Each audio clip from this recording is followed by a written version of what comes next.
Welcome to Layer the Alchemist, where we discuss all things heavy metal and hard rock, and welcome to another edition of Heavy Thoughts. This is where I take a moment to share with you what's been on my mind lately. And what's been on my mind lately is that rock and roll and heavy metal are not dangerous anymore.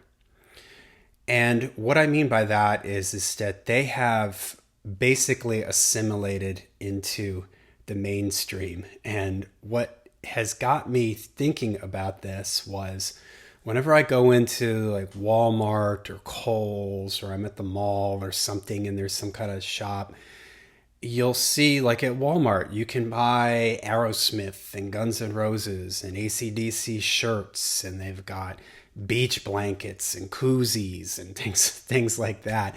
And I thought to myself, there was a point in time where these bands were really dangerous and they were really like on the outside of quote normal society. Parents were hated them, parents were afraid of them. Preachers and the televangelists on TV were going after them. They were the ill of society, and that has completely changed. Now, of course, there's stuff way out on the fringes of metal that is offensive, beyond a pale, would offend even the most hardline people. But that stuff is so far outside of the mainstream that it doesn't, I don't want to say it doesn't count, but it basically doesn't count because it's so far on the fringes, such dark web stuff that most people don't even know that that stuff exists. There was a point in time in the 80s where people like Ozzy were the most dangerous men out there. Parents were scared of him. He was getting talked about on talk shows. Heavy metal was corrupting the youth.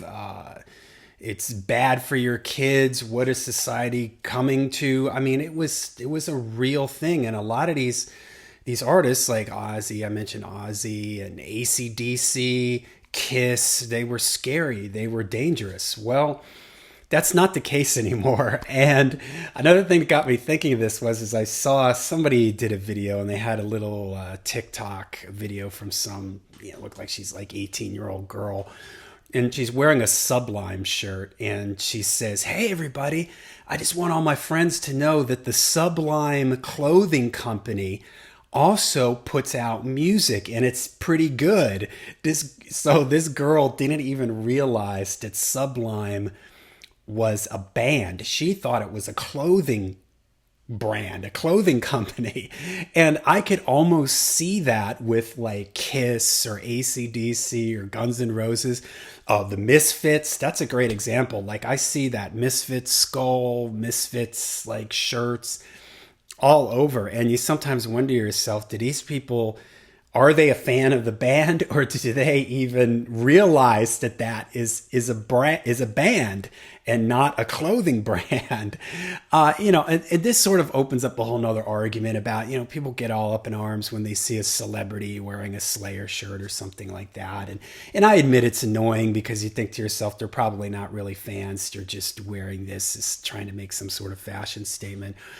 But this is really about, and let's face it, times changed. There was a point in time when jazz was scaring the parents out there. All the parents were concerned about their kids in jazz. There was a point in time where Buddy Holly was the most dangerous man in the world. He was scary. He was scary and getting death threats, and he was on the edge of like controversy constantly.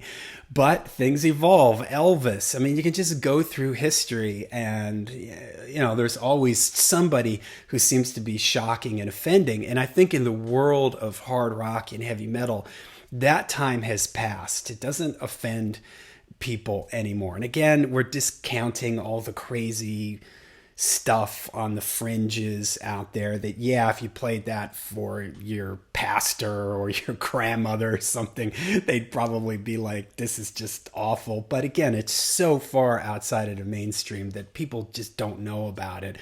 Back in the 80s, the artists were the bands and the artists, they were getting talked about on the talk shows, Time magazine, and all these. I mean, it was just like everywhere about how scary and bad it was for society and for the youth of that time.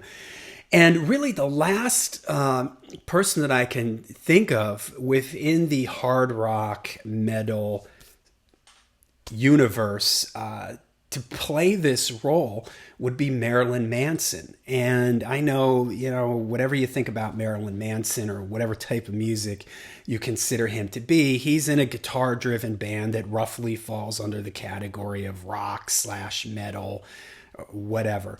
And he was a boogeyman for quite some time. I mean, he caused a lot of controversy. He was somebody you'd see him on TV getting interviewed, and he upset a lot of parents. And really, he's the last person that I can think of that did that, because after him, it was rap music. Rap music became gangster rap and stuff like that, became what was scaring the parents. And when I think about the newer rock bands that are out there today, to me, they don't have any element of danger or rebellion to them. Greta Van Fleet. I mean, I did a video in defense of Greta Van Fleet. I said something like, I don't like them, but I'm glad they exist, right? I'm glad that there's people that want to listen to guitar-driven rock music, because it's becoming less and less, it seems, as time goes on. But Greta Van Fleet is not dangerous. Remember when Led Zeppelin, Greta Van Fleet, who copies most of their thing is off of Led Zeppelin. Led Zeppelin was another one. Remember when you could play Stairway to Heaven backwards and there was messages in it? It was all the ruins on the front of the Four album. What did this mean? And Jimmy Page and Aleister Crowley and the occult and all this other stuff. It was scary stuff, and parents were talking about it, and it was like, it was on the news, and it was something that people were aware of and would talk about. But to me, that doesn't exist in rock music anymore. I mean, there's people that in the rock and metal community that say crazy, nutty things that are more like just that upset people, to try to I mentioned I did the video on bands fighting on the internet and stuff like that. Occasionally an artist comes out and says something that offends a certain segment of the population, but it's not like before. Now they're commenting on politics or something like that, and it's really just,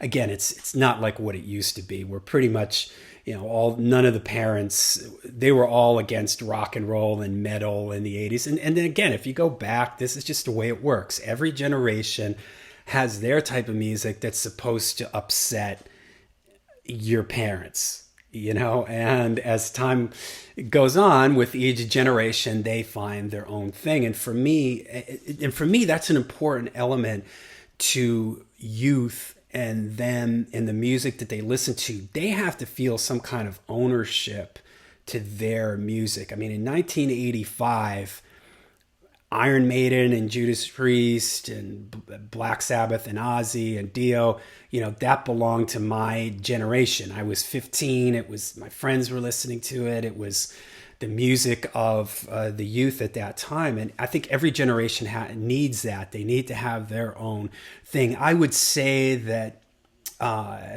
today, because of the internet and stuff, this is way different. I did a video on, I guess I can't remember what I called it. It was something like, because of the internet, we don't have like one style of music that just sort of takes over mainstream media anymore. And maybe as a result of that, there isn't anything that's really like scaring the parents these days. I don't know what is musically scaring the parents these days. I don't know if there is anything out there. And like I said, the bands that are sort of playing guitar-driven stuff, newer bands that are doing this kind of stuff, like even if you want to say the Foo Fighters, I mean, are the Foo Fighters scary and dangerous and have parents up in arms? I mean, I don't think so.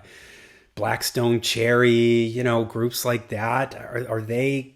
No, they don't fall into that category for me of all the, the way the bands from the past were existing sort of outside of the older generations. I mean, if there is a younger kid that's into Greta Van Fleet, your parents might be into them too, and maybe that's what's changed. I was in a local record store, and the guy was commenting on how he goes, most of what he sells, he goes, this is how he knows, like, rock and metal have sort of are almost coming to a point here where he says he has young kids. The young kids that are coming in are buying the same things as the 50-year-olds are buying. They're buying Fleetwood Mac, they're buying Led Zeppelin, they're buying the Doors, they're buying Black Sabbath, they're buying that stuff. And this is a guy that he's worked in the record stores for like 25, 30 years, and he goes, and